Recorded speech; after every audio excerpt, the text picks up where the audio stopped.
আমি এতিয়া এয়া 3:30 4টা বাজিছে ঘৰৰ পৰা ভাত পানী খাই কৰি ওলাই আহিছোঁ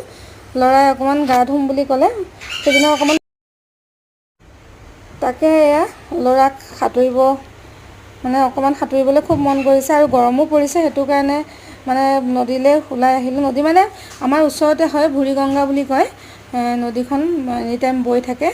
আৰু খুব ধুনীয়া পানীখিনিয়ে দেখিবলৈ পাইছে খুব চাফা চিকুণ পানী আৰু বেছি পানীৰ মানে সোঁতো নাই খুব ধুনীয়া ল'ৰা ছোৱালীয়ে মানে গা পা ধুবলৈ খুব ধুনীয়া ডাঙৰেও ধুব পাৰি পাথৰৰ মাজত খুব ধুনীয়াকৈ এনেকৈ নদীখন পাথৰৰ মাজে মাজে বৈ গৈছে আৰু খুব ধুনীয়া নদীখন মানে কি হৈছে অন্য নহয় নদীখনত পানীটো মানে বেছি নহয় আঁঠুলৈকে থাকে আৰু সকলোৱে পানীত নামি গা পা ধুব পাৰে পানীও খুব চাফা থাকে